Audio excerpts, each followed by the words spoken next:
जो भारत के संदर्भ में जो हमें समझना है, तो पूरी चूंकि वैश्विक स्तर पर साम्राज्यवादी ढांचा है, जिसके बारे में मैंने पिछली बार आपको अभी अपनी बताया, और उसी के संदर्भ में हमारे देश में जो हालात हैं उनका भी अपना एक संबंध है।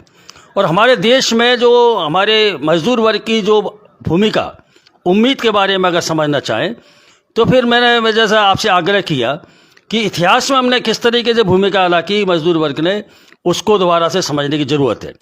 तो मैंने चूँकि वो बीच में जो बातचीत आते में डिस्टर्बेंस हुआ, तो मुझे नहीं लगता कि मुझे नहीं मालूम कि कहाँ तक वो आप सुन पाए। मैं थोड़ा सा उसको दोहराकर अपनी बात को आगे बढ़ाऊँगा। तो हमारे देश का जो अगर आधुनिक रूप से अगर इतिहास को पकड़ने की कोशिश करें तो 1757 में जो पलासी का युद्ध हुआ, उसके बाद से यहाँ ईस्ट इंडिया कंपनी का अपना वर्चस्व कायम होना शुरू हुआ, यानी उपनिवेशवाद की एक ठोस शुरुआत हुई। और उसके खिलाफ, उपनिवेशवाद के खिलाफ जो एक संघर्ष था, एक विद्रोह था 1857 का, वो संघर्ष हुआ, एक विद्रोह हुआ, उसको कुचल दिया गया। लेकिन उसके कुचले जाने के का मतलब ये नहीं था कि उपनिवेशवाद के लिए सनातन रूप से वो पूरी तरीके से मुकम्मल हो गया। ये जो इसको उखाड़ फेंकने का जो भावना थी, संघर्ष का जो जज्बा था और जो ज़रूरत थी, वो लोगों के दिल में जिंदा रही। और इसलिए उसके बाद लगातार अंग्रेज़ों के खिलाफ विद्रोहों की श्रृंखलाएं चलती रही, चाहे वो आदिवासी विद्रोह हो या दूसरे संघर्ष हों। अब ये जो संघर्ष थे, इन संघर्षों से उपनिवेशवाद के खिलाफ जो लड़ाई थी, आज़ादी की लड़ाई के रूप में, वो बहुत ही सीमित आज़ादी थी। 1917 की रूसी क्रांति के बाद पूरी दुनिया में जिस तरीके से इसका असर हुआ, मजदूर वर्ग की विचारधारा, समाजवाद के ठोस विकल्प, पूंजीवाद को तोड़ देने की संभावनाएं, एक ठोस सच्चाई, इसके चलते हमारे देश के आज़ादी के आंदोलन में भी एक सकारात्मक परिवर्तन हुआ। हमारे देश के अंदर मजदूर वर्ग ने अपने आप को संगठित करते हुए उन संघर्षों में न सिर्फ भूमिका अदा की, बल्कि हिंदुस्तान की आज़ादी की लड़ाई में अपनी पूरी भूमिका अदा करना शुरू किया। और इसलिए हम जानते हैं कि मजदूर वर्ग की अगर कोई जो गौरवशाली भूमिका थी, उसको अगर समझने की कोशिश करें तो बिंदु के हिसाब से ये 3 बिंदुओं को हमको समझना होगा। नंबर 1, मजदूर वर्ग मेहनत का सवाम अपनी लूट के खिलाफ भी तेजी के साथ लड़ने के लिए आगे बढ़ा, लामबंद हुआ। आज़ादी की लड़ाई में उसने सकारात्मक हस्तक्षेप किया और उसने अपने कार्यभार के रूप में अपने शोषण से मुक्ति का संघर्ष और हिंदुस्तान को आज़ाद करने का संघर्ष।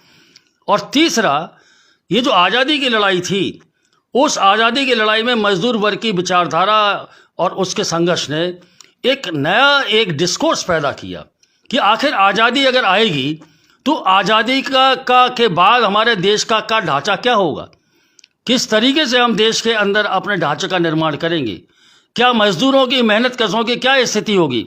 तो इसीलिए उस संघर्ष में उन्होंने उपनिवेशवाद के खिलाफ संघर्ष को और आगे ले जाकर समाजवाद की ओर अग्रसर करने का भी एक एजेंडा फिक्स किया।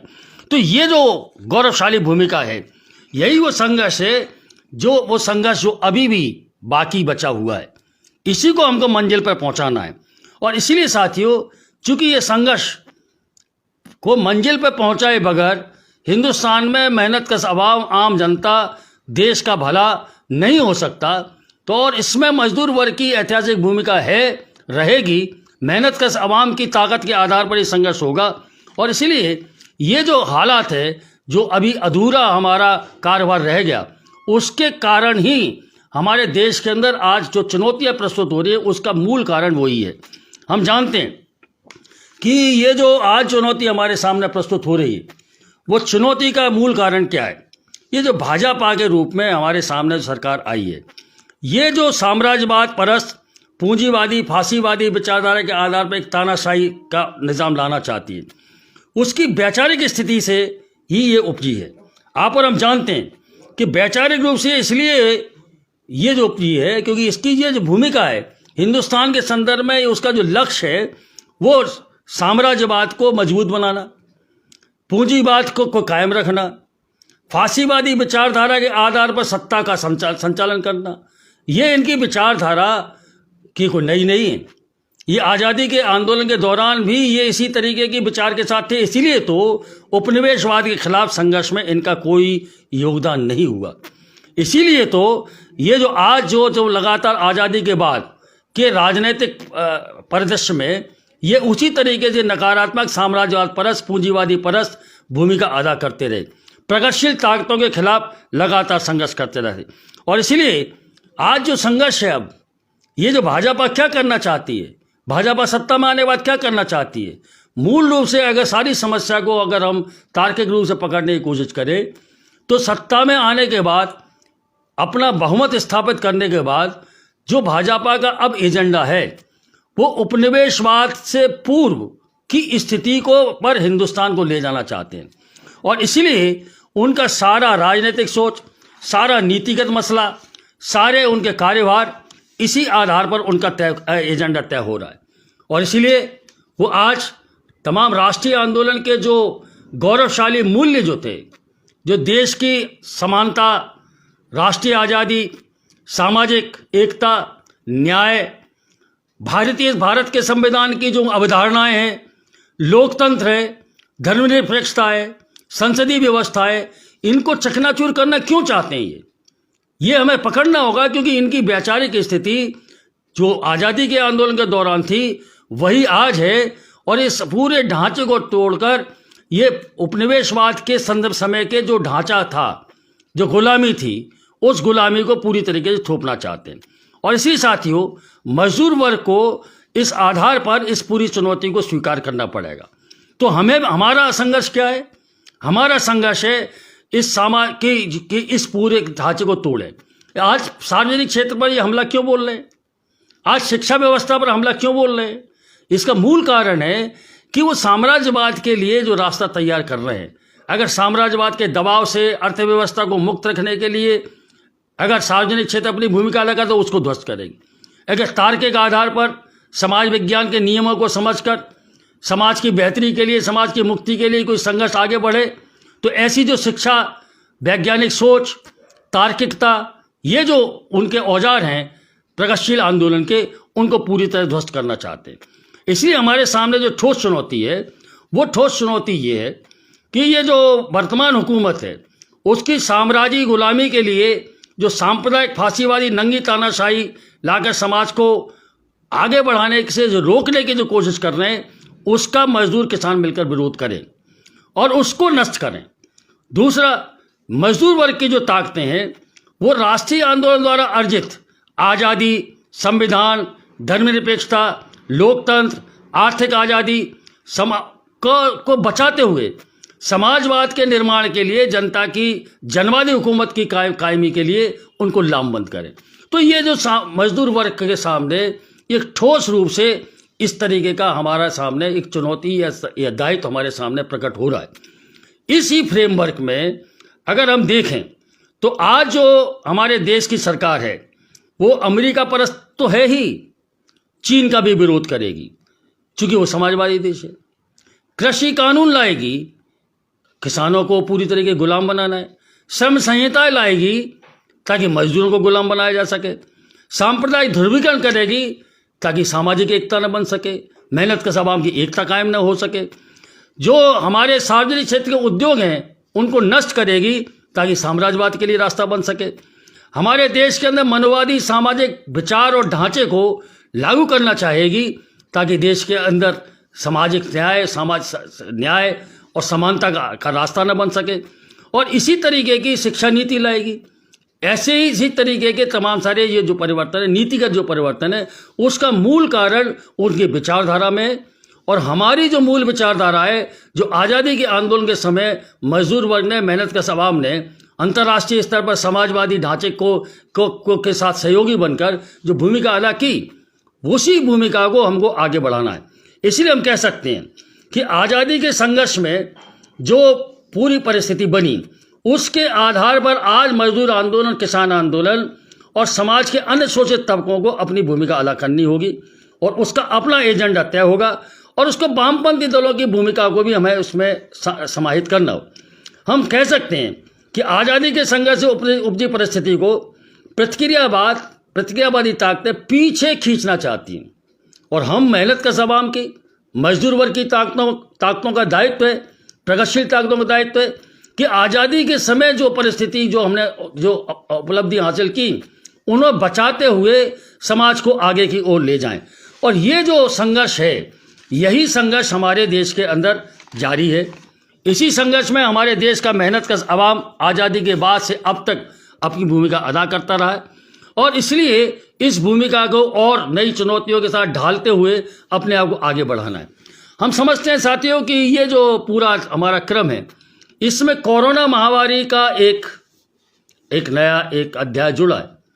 ठीक है, हमारे तमाम सारे साथियों ने कोरोना महामारी की कठिनाई, जटिलताएं, उसके आर्थिक और सामाजिक असर पर व्यापक विस्तार रूप से बात कही है, इसी में उसको दोहराना नहीं चाहता मैं, लेकिन कुछ एक बिंदु इस संबंध में कहना चाहता हूं कि ये जो कोरोना महामारी है, इसने वैश्विक स्तर पर पूंजीवादी व्यवस्था के दिवालियापन और जनविरोधिता को बड़े पैमाने पर और उजागर कर दिया। 1, 2, इस महामारी ने समाजवादी व्यवस्था की जनपक्षधरता, समाज को संकटमुक्त व्यवस्था में ले जाने की क्षमता, मानव समाज के समक्ष प्रस्तुत भीषण समस्या गरीबी, भुखमरी, शिक्षा, स्वास्थ्य, आवास को हल करने की क्षमता को, और ये जो क्षमता है वो ऐसे नहीं, अभी चीन के तमाम सारे उदाहरण हमारे सामने आ रहे हैं, क्यूबा के उदाहरण हमारे सामने आ रहे हैं, उनके अपने देश के अंदर उन्होंने जो किया, और दुनिया में मानवता के हिफाजत के लिए मजदूर वर्ग की अंतर्राष्ट्रीय एकजुटता के रूप में जो काम किया, वो आज दुनिया के सामने आ रहा है। आप जानते हैं कि आज दुनिया के अंदर गरीबी सबसे बड़ी समस्या है, और संयुक्त राष्ट्र संघ ने 2030 तक गरीबी उन्मूलन का लक्ष्य रखा, लेकिन ये भी रिपोर्ट छपी है कि फरवरी 2021 तक आते आते चीन ने अपने देश के अंदर लगभग 10 करोड़ लोगों को गरीबी की रेखा से ऊपर लाकर इस समस्या का निदान कर दिया। इस संयुक्त राष्ट्र संघ ने इसका लक्ष्य रखा है 2030 तक, पर समाजवादी व्यवस्था से करके दिखा दिया। और इसी कोरोना महामारी के अंदर ये हुआ। इसी कोरोना महामारी के अंदर दुनिया के अंदर लगभग 23 करोड़ लोगों को, ये जो रिपोर्ट है अभी, वो 23 करोड़ नए लोगों को गरीबी की रेखा के नीचे ठेल दिया गया। वो चाहे वो विकसित राष्ट्र हो या विकासशील राष्ट्र हो, जितने भी पूंजीवादी राष्ट्र हैं। हम जानते हैं कि आज साम्राज्यवाद पूरी मानवता को नष्ट करने के हथियारों को दुनिया के अंदर भेज रहा है। ये तमाम सारे नशे की पदार्थों को दुनिया के अंदर भेज रहा है, तबाही भेज रहा है। लेकिन क्यूबा, एक छोटा सा समाजवादी देश, उसने 51 देशों के अंदर डॉक्टर्स, दवाइयाँ, वैक्सीन, चीन ने भी भेजे, क्यूबा ने भी भेजे। और हमारे देश के अंदर केरल, यहाँ कोई अभी क्रांति नहीं हुई, केरल में वामपंथी लोकतांत्रिक सरकार, मोर्चे की सरकार के पास प्रशासनिक अधिकार प्राप्त हुआ है। इसी पूंजीवादी सामंती ढांचे के अंदर ये जो प्रशासनिक अधिकार प्राप्त हुआ है, उसने जो करिश्मा करके दिखाया है, वो विचारधारा का करिश्मा है, ये मजदूर वर्ग की विचारधारा का करिश्मा है, ये समाजवाद की ओर अग्रसर होने वाले संघर्ष का करिश्मा है। तो इसी साथियों, ये जो पूरी दुनिया के अंदर ये कोरोना महामारी ने एक तो पूंजीवाद की तमाम सारी कमजोरियों और उसकी पूरी तरीके से अमानवीय चेहरा उजागर किया है, और समाजवाद की श्रेष्ठता को भी लोगों के सामने ले आए। ये एक हमें गौर करने वाली बात है कि 1991 में उदारीकरण की शुरुआत के बाद ये जो पूरे राजनीतिक डिस्कोर्स से समाजवाद, मार्क्सवाद, बेहतर समाज व्यवस्था की बेहतरी, ये सारे शब्द आउट हो गए थे, और लगातार बाजारवाद, कंज्यूमरिज्म, विकास के नाम पर गरीबों को कुचलो, ये जो अवधारणाएं पूरी तरीके प्रचलित थी। लेकिन इस कोरोना महामारी ने ये इस 1991 के बाद पहली बार ये समाजवाद को भी चर्चा में लाए। ये एक हमारे लिए एक अच्छा एक सबक है, जिसको मेहनतकश आवाम को, मजदूर वर्ग को आगे बढ़ाना है।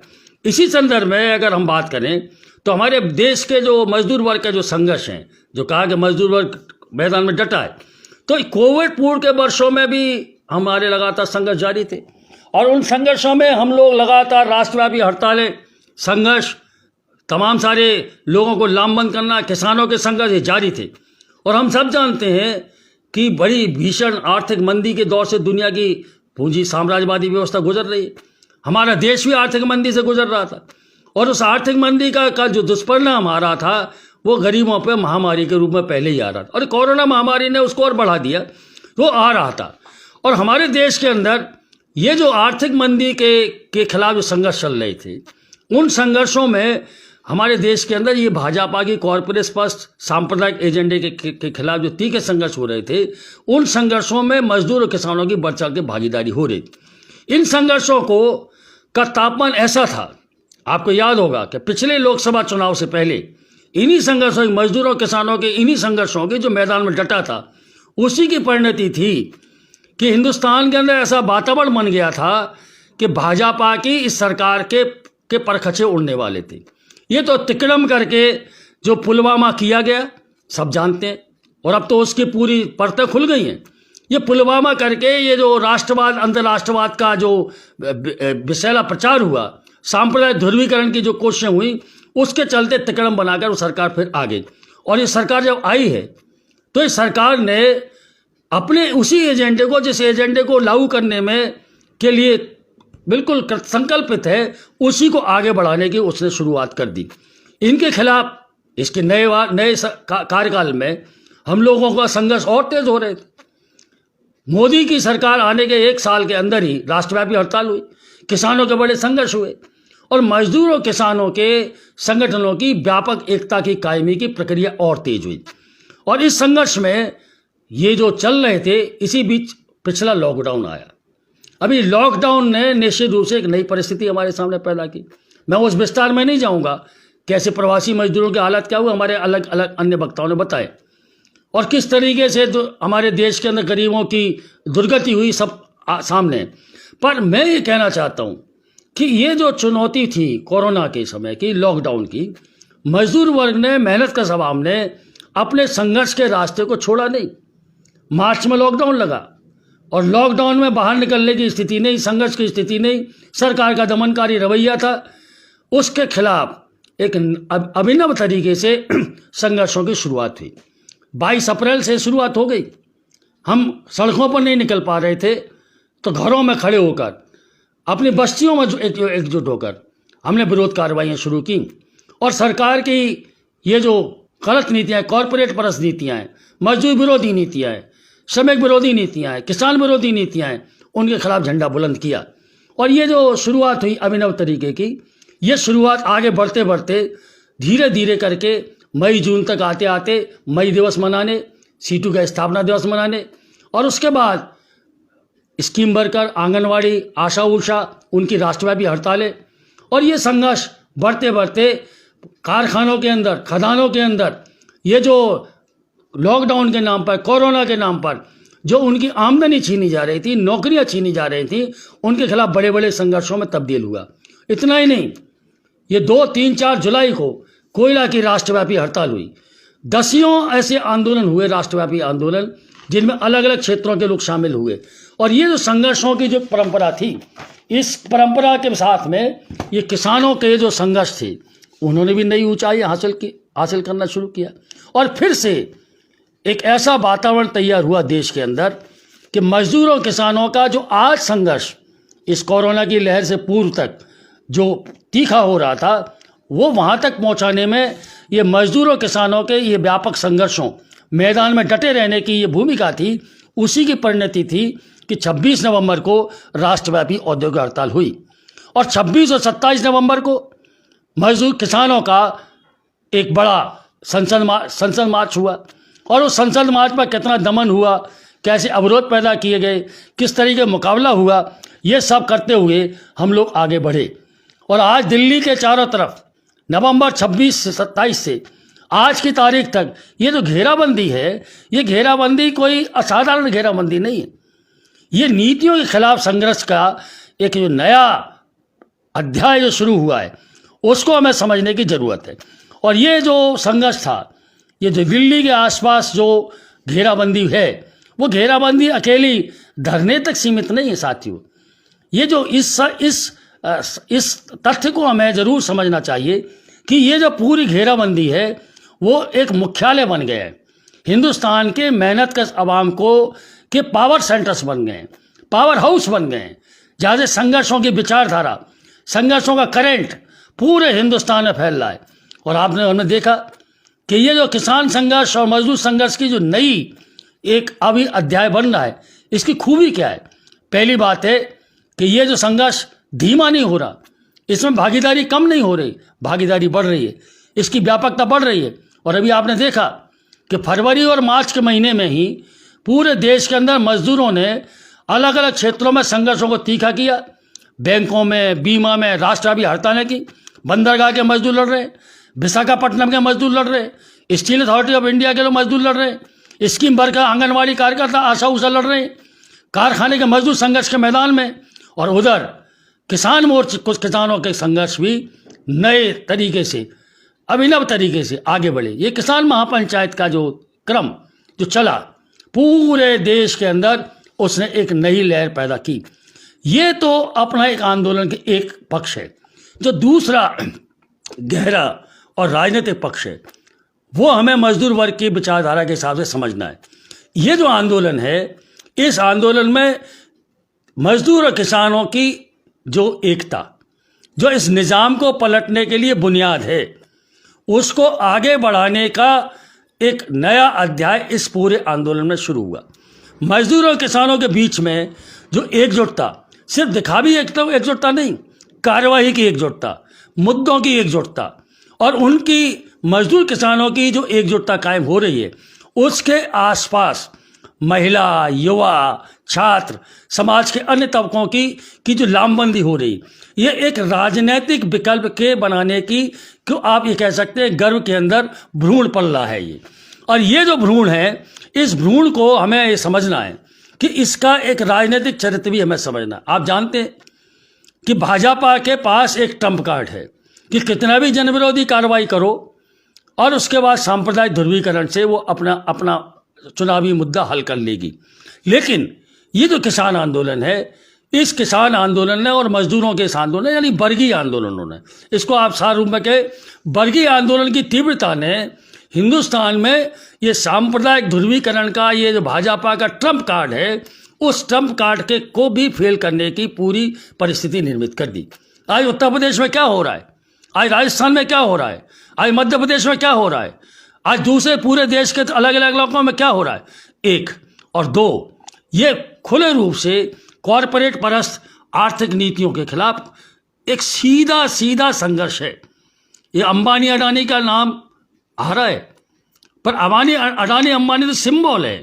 ये जो कॉरपोरेट परस्त हुकूमत है, इसके खिलाफ जनता की बगावत का ये सीधा सीधा अध्याय है, और ये इसी रूप में विकसित हो रहा है। और इसलिए हम और आप देख रहे हैं कि पूरे संघर्ष में धीरे धीरे करके, चाहे वो गांव हो, चाहे वो कस्बे हो, नीतियों का प्रश्न प्रमुखता के साथ ऊपर आ रहा है।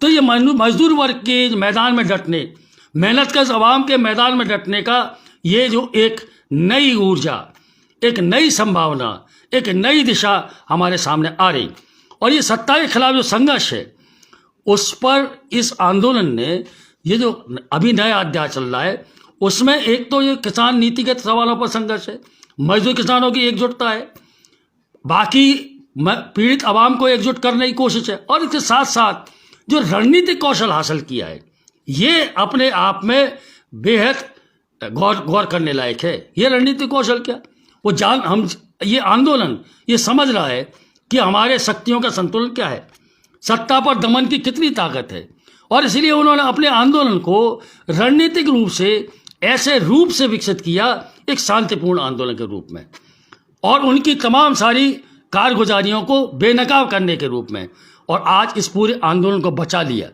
आगे बढ़ा दिया। और इसलिए साथियों, ये जो अनुभव है, ये अनुभव न सिर्फ महत्वपूर्ण अनुभव है, बल्कि ये हमारे आने वाले भविष्य के लिए बहुत बड़ी चीज़। मैं हालांकि कोई भविष्यवक्ता नहीं हूँ, ना मेरी ऐसी कोई अथॉरिटी है, लेकिन मेरा अपना ऐसा मुझे लगता है अंदर से कि अगर ये आंदोलन निश्चित रूप से जो अभी तक बचा है, इसको अगर हिंदुस्तान का मजदूर वर्ग, किसान समुदाय अगर इसको बचा ले गया, और आने वाले 5 राज्यों में 2 मई को चुनाव परिणामों में भाजपा के अनुकूल चुनाव परिणाम नहीं आए, और कोरोना की महामारी से जो हालात एक तरीके से विस्फोटक बन गए, आम जनता जिस तरीके से आक्रोश में और पीड़ा से करा आक्रोश में उबल रही है और पीड़ा से करा रही है, तो वो ऐसी ये जो आंदोलन है मजदूर और किसानों का, ये आंदोलन, वर्तमान आंदोलन, ये वो संभावना रखता है कि आने वाले समय में ये आंदोलन एक देश के अंदर एक बड़ा संघर्ष का रूप ले जाए। तो इसलिए साथियों, अब ये जो पूरी हालात है, अब हमारा भविष्य क्या है? हम भविष्य के रूप में अगर अब बात करें, भविष्य की उम्मीद के बारे में बात करें, तो ये बात तय है कि दुनिया का अस्तित्व और समाज विज्ञान के विकास के जो वैज्ञानिक नियम हैं, उनके आधार पर तो ये तय है कि भविष्य हमारा है। इसके बारे में कोई शंका या कोई सुबह करने की ज़रूरत नहीं है। वैश्विक आंकड़े ये बताते हैं कि हालात और अनुभव ये दिखा रहे हैं कि स्थितियां पूंजीवाद के चलते अब और ज़्यादा विकराल रूप ही लेती जाएंगी। ये इसको हल करने की क्षमता इसके अंदर नहीं है। ये साफ साफ दिख रहा है कि भारत सहित दुनिया के तमाम पूंजीवादी देशों में दौलत का केंद्रीकरण जो बढ़ रहा है, दरिद्रीकरण आम जनता का जो बढ़ रहा है, वो इतनी व्यापक रूप से बढ़ रही है कि आज सामाजिक संकट के रूप में भी सामने आ रही। मुनाफे की हवस में पूंजीवाद को बचाने के लिए ये जो सत्ताएं हैं, ये आम लोगों की आमदनी और आजीविका के साधनों पर जिस तरीके से बेरहमी से हमला कर रहे हैं, अपने आप के बचाव के लिए पूरी मानवता को संकट में डाल रहे हैं, उससे ये जो हालात है और बिगड़ेंगी। आप और हम जानते हैं कि ये जो बाजार केंद्रित बाजारवाद है, इस बाजारवाद का केंद्र क्या है? अगर बाजार में ग्राहक नहीं आएंगे तो बाजारवाद कैसे टिकेगा? अगर कारखानों में बनने वाला, पूंजीवादी व्यवस्था में बनने वाला माल अगर गोदामों में अटा रहेगा, शोरूमों में सड़ा रहेगा, तो कहाँ से मुनाफा पैदा होगा? तो इसके लिए बुनियादी शर्त है आम जनता की क्रय शक्ति का बढ़ना। पर यह पूंजीवाद भारत हो या पूंजीवादी दूसरे देश हो, वो क्या कर रहे हैं? वो तो आम जनता की क्रय शक्ति को छीन रहे हैं। तभी आम जनता की क्रय शक्ति छिनेगी तो आम जनता तो कंगाल होगी ही, आम जनता तो बदहाल होगी ही। लेकिन इस पूंजीवाद के रहते इनका बाजारवाद भी नहीं टिक पाएगा। तो ये जो इसकी क्षणभंगुरता है, ये जो इसका अपनी अवहेलनता है, ये स्पष्ट रूप से प्रमाणित हो रही। और इसीलिए ये तय है कि अगर पूंजीवाद और जितने दिन तक टिकेगा, ये इसी रास्ते पर आगे बढ़ेगा, तो युवाओं का भविष्य खतरे में, समाज का भविष्य खतरे में, यहाँ तक कि मानवता भी खतरे में है। क्योंकि ये जो पूंजीवादी लूट का आधार पर जो व्यवस्था कायम हुई है और जिस तरीके के हालात, सामाजिक हालात बन रहे हैं, वो पूरे समाज को भी संकट में डाल रहे हैं। और इस तरीके से साथियों, ये जो भयावह स्थिति है, इसका विकल्प क्या है? तो क्या पूंजीवादी जो है वो क्या इसको बचा सकता है? बिल्कुल नहीं बचा सकता। और इसी तय साथियों कि अगर ये जो पूंजीवाद की भयावहता से समाजवाद ही बचा सकता है, मानवता को बचा सकता है, और इसलिए इसके लिए हमको संघर्ष को तेज करना होगा। हम जानते हैं कि आज भले ही हमारे सामने चुनौती कितनी कठिन हो, लेकिन इतिहास पर अगर दृष्टि डालते हैं तो हमें देख रहे हैं कि दुनिया में जब भी कोई ऐतिहासिक परिवर्तन हुए हैं तो निश्चित रूप से हम मार्क्सवादी दृष्टिकोण से समझते हैं कि संख्यात्मक परिवर्तन के बाद गुणात्मक परिवर्तन होता है, तो संख्यात्मक परिवर्तन धीरे धीरे होता है। तो इतिहास के क्रम में कई बार देखा है। आप देखिए 1945 में द्वितीय विश्व युद्ध समाप्त हुआ, लेकिन द्वितीय विश्व युद्ध के समाप्त होने और समाजवादी ढांचे के मजबूत होने के, हस्तक्षेप करने की ताकत होने के चलते आने वाले 5 वर्षों के अंदर दुनिया की तस्वीर बदल गई। गुलामी के तख्ते पलट दिए गए, कई देशों में समाजवाद आ गया, पूरी दुनिया के अंदर मजदूर वर्ग का आंदोलन तेज हो गया। तो इसीलिए ये कहना कि कोई घुप अंधेरा है, घुप अंधेरा रहेगा, नहीं साथियों। ये संघर्षों के दम पर, ये समाजवाद की अपरिहार्यता, समाजवाद के बिना काम न चलने की स्थिति और पूंजीवाद की भयावहता, उसकी अवहेलनता, उसकी मारकता, इस सब को आम जनता की चेतना में लाने की ज़रूरत है। और ये काम मजदूर वर्ग ही कर सकता है। जैसे मैंने आपसे कहा शुरू में कि ये पूंजीवादी व्यवस्था के न्यूक्लियस में, जहाँ वो लूट के राज का जो न्यूक्लियस है, केंद्र है, उससे पूंजीपतियों के समक्ष मजदूर वर्ग खड़ा है एक नए वर्ग के रूप में। और इसीलिए इस पूंजीवाद को की मारक शक्ति भी इसी मजदूर वर्ग के हाथ में, उसके नेतृत्व में, उसके आसपास मेहनत कश आवाम की लामबंदी से ही है। पर इस संघर्ष को अगर हम अपने देश के अंदर अगर हम आगे बढ़ा रहे हैं और हमको बढ़ाना है, तो इस मई दिवस के अवसर पर हमें समझना है कि हमारे देश के कुछ ठोस हालात हैं। जो ठोस हालात शायद हमारे सामने नई चुनौतियां या नई कठिनाइयां प्रस्तुत कर रहे हैं, जो शायद देश के दूसरे हिस्सों में, खासतौर से पूंजीवादी विकसित राष्ट्रों में या यूरोप वगैरह के देशों में नहीं। हम जानते हैं कि हमारे देश के अंदर जो मजदूर वर्ग की जो विराट संख्या है वो असंगठित स्वरूप में है। लगभग 95% से 97%, 98% तक की इसकी गणना की जाती है। तो ये मजदूर वर्ग का जो विराट हिस्सा है ये असंगठित रूप में है, और चूंकि असंगठित रूप में है और इसलिए इसके साथ साथ में ये हमारे देश के अंदर बेरोजगारी भीषण है। और हमारे देश की बेरोजगारी भी कैसी है, इस पर ही जरा गौर करने की ज़रूरत है। हमारे देश की बेरोजगारी भी ऐसी है कि ऐसा नहीं है कि कुछ लोगों के पास रोजगार है और कुछ लोगों के पास बिल्कुल रोजगार नहीं। ये इस व्यवस्था ने कार्यस्थानी के जरिए हमारे देश की ठोस परिस्थितियों में इस बेरोजगारी को बिखेर दिया है। किसी को 2 दिन काम मिल रहा है, किसी को 5 दिन काम मिल रहा है, किसी को 7 दिन काम मिल रहा है, किसी को साल में 3 महीने काम मिल रहा है। ये जो बेरोजगारी बिखरी हुई है और मजदूर आंदोलन के विराट बहुमत का असंगठित स्वरूप है, इसलिए उसकी स्ट्राइकिंग पावर या कलेक्टिव बार्गेनिंग की पावर उसकी कमज़ोर है। तीसरी बात जो है वो हमें समझना है कि हमारे देश के अंदर ये जो मनुवादी ढांचा है जिसको भाजपा मजबूत करने की कोशिश करे, इस मनुवादी ढांचे की विशेषता क्या है? यहाँ जो निचली जातियों के लोग, आदिवासी, महिलाएं हैं, इनकी जो निर्मम लूट है, इनकी असहायता जो है, इनकी जो बेबसी है, ये आम जनता की चेतना में मुद्दा ही नहीं है। क्योंकि वो तो ये मानते हैं कि ये गरीब लोग, तो ये निचली जातियों के लोग के लिए तो ये न्यायपूर्ण है। ये जो पूरा का पूरा दर्शन है, इस दर्शन के कारण लोगों की चेतना में ये पूरी परिस्थिति उस तरीके से नहीं आ पाती। तो इसीलिए वो संघर्ष का जो वातावरण है, उस वातावरण में ये कठिनाई है। हमारे देश के अंदर किसानों का जो तमाम सारा जो वर्गीकरण है वो आप सब जानते हैं। छोटे किसान, मझोले किसान, खेत मजदूर, ये सब आप जानते हैं। पर इसके साथ साथ हमारे देश के अंदर जातिवादी जो ढांचा है वो उनको एकजुट करने के में तो रुकावट है ही। साथ साथ हमारे देश का जो तमाम सारा विराट जो भूभाग है उसमें सांस्कृतिक, क्षेत्रीय, भाषाई ये जो फर्क हैं जो आमतौर पर तेजी के साथ लोगों को संगठित कर एक आंदोलन को सूत्रबद्ध करने में ये एक ठोस कठिनाई है। और इसके साथ साथ में हमारे देश के जो आज वर्तमान हुक्मरान हैं वो उनको ये समझ में आ गया है, एक कॉरपोरेट परस्त सांप्रदायिक जो फांसीवादी विचार का जो गठजोड़ बना है, इसका मर्म क्या है? इसका मर्म ये है कि ये जो हुक्मरान हैं इन्हें मालूम है कि ये इनको अति विश्वास है कि ये जो तमाम सारी जनविरोधी नीतियाँ, देश को बेच देने वाली, पब्लिक सेक्टर को नष्ट करने वाली, आज कोरोना में लोगों को निरीह रूप पर सड़क पर मरने के लिए छोड़ने वाली नीतियाँ ये लागू कर लेंगे और उसके बाद देश के अंदर ये सांप्रदायिक ध्रुवीकरण को तेज करके फिर सत्ता पर काबिज हो जाएंगे। ये जो इनका गठजोड़ है, इसी कारण है कि कॉरपोरेट परस्त आर्थिक नीतियों को निर्ममता से लागू करो और सांप्रदायिक ध्रुवीकरण करते हुए बहुसंख्यक आबादी को अपने पक्ष में लाकर दोबारा से सत्ता पर कब्जा लेकर फिर इसी निर्मम नूल लूट को जारी रखो।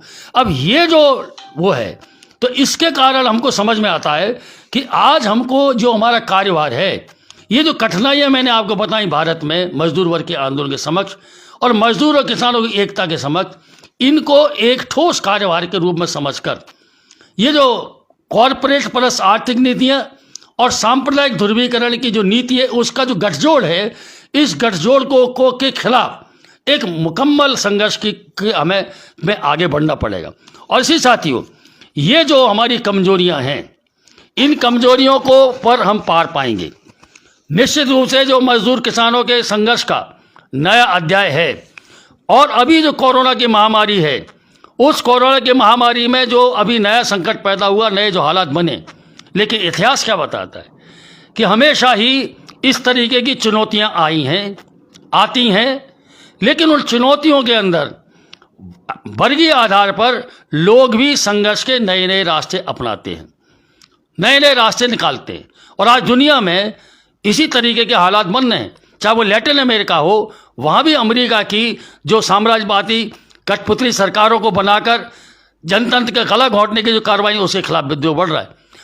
म्यांमार के अंदर जनता मैदान में चीन अपने बुलंदी के साथ आगे बढ़ रहा है। क्यूबा की लाख नाकेबंदी के बाद भी क्यूबा कायम है। वियतनाम और चीन की अर्थव्यवस्था सकारात्मक है।